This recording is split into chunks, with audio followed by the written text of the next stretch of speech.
alright. I'm Tom Batchelor. I'll pass these journals around. How old are you? I'm 19. I grew up on the Isle of Wight, so I've always had a massive passion for the sea and all times maritime. And so my project is on hypothermia and the effect of cold water immersion on the body's ability to perform simple tasks. Are you doing this with somebody else? No, this is my one, but another member of another peer is using the same group as I am. And Tom Horsfield? Yeah, Tom Horsfield, yeah. He's my roommate and he's doing a similar thing. What?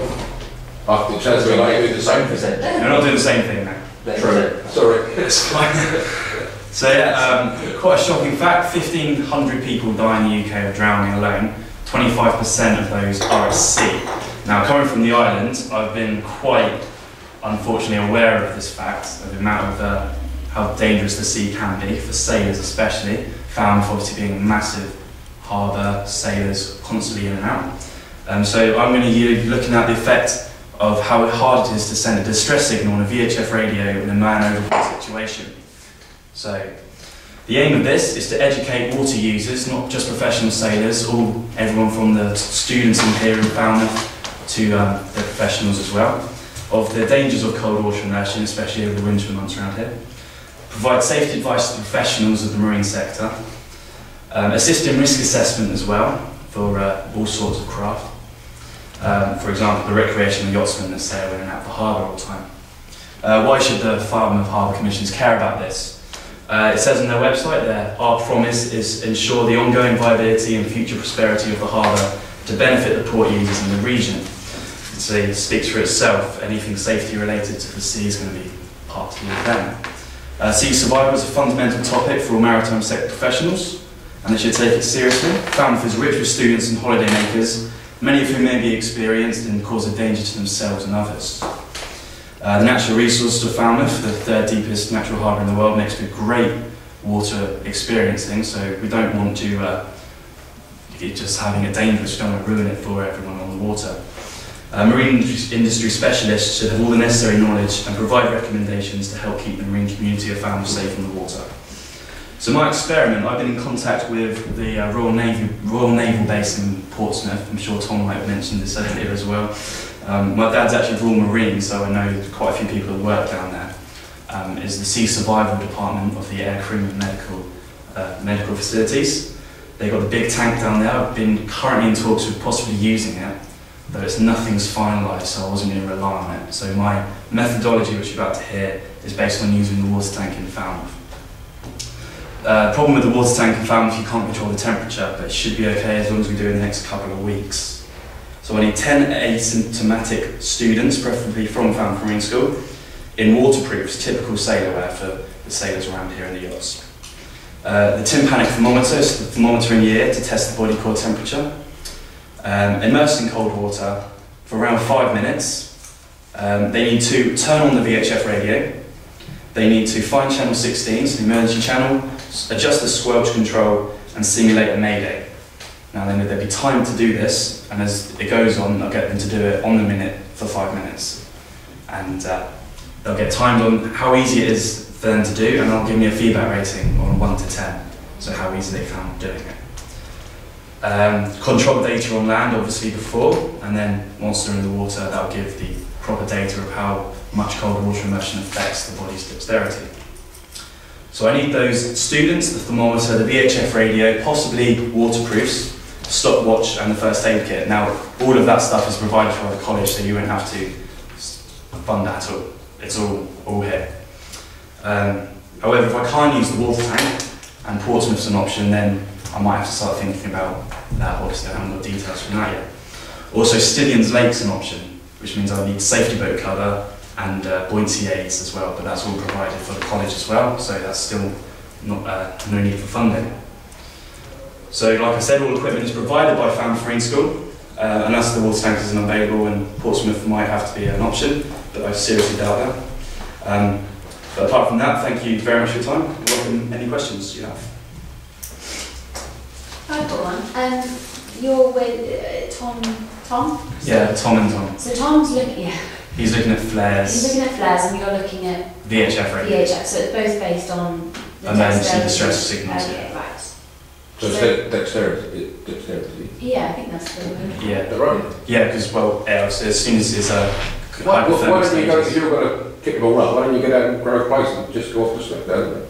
Well, it's too many variables. I can't. It's not a controlled area. If you're doing it in the sea, even though that's where obviously the yachts and the sailors will fall into the water in a man-overboard situation, it's so many other factors affecting what could be. It could be the wind that's making them even colder. Even though it would still be hypothermic stages, I won't know that it's just hypothermic stages. It could be many a thing. It's a massive psychological risk out there as well. I'm not talking about going miles out, I'm talking about going off to walk down the ramp. It's still the same. Still, I can't control the wind. At least in the tank, it's just cold water. No, and that's all it is. What are you proposing to do with your findings, Tom? Who are you going to take this to say that? I mean, you explained it really well. What you're trying to do, I understand it completely. But who are you going to take this to? Well, as I'm doing marine sports science, I've worked for quite a few adventure, outdoor training, outdoor holiday stuff like that. A lot of the risk assessments there, I mean, as safe as they are, a lot of the ones, especially when it comes to sailing and dinghy sailing, it's just all Doesn't cover it. It doesn't cover the fact that these kids will be in the water. They're not grown adults. They're going to get colder quicker. Even though I'm not looking at youths and stuff, it's still the same basic principle. How many dinghy sailors do you know that are going overboard with a radio in their hand? Well, hopefully, no one should go out sailing, especially proper yacht masters without VHF. Well, many dinghy do have the I'm talking handheld VHFs, not the big. I know, ones. but it's dinghy sailors that go overboard. Yeah. Way more than yacht sailors. But the yachts still go overboard. And the yacht sailors normally go overboard when they got a smack from the boom. Yeah. So they probably got over unconscious, and they probably haven't got the radio in their head. Yeah, and that's an unfortunate circumstance.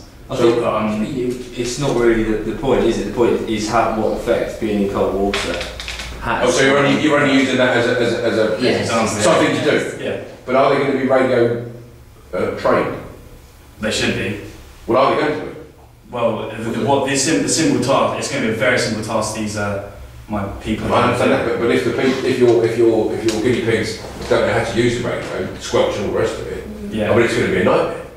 Well, because it's a VHF, obviously I don't want them actually sending an emergency signal. The battery's not going to be in it, so I'm going to have markers on the VHF radio saying, turn that dial there, turn this dial to that white mark, press that button, say mayday. If they practice it a number of times before you get in the tank, it's so they know how to do it, then I'm still not quite sure what we're trying to prove.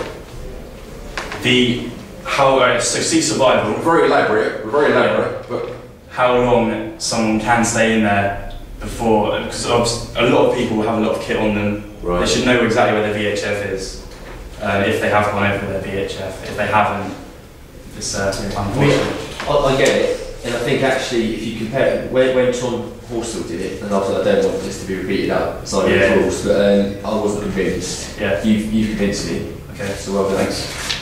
I'm especially interested in improving risk assessments that are done at centres, because we work with a lot of water sports centres that have young children, kids who go there, and those risk assessments are one area I'm looking at all the time to see. Yeah.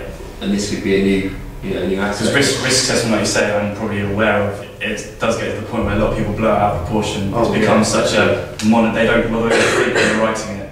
I mean, they borrow a policy of someone borrow else. it of everything, but they've got to. So that Google it, don't you? Yeah, that Google risk assessment. I'm really interested in. I really think there's real benefit there for some of the members of the Marine Network to it. Good, thanks. Yeah, well done.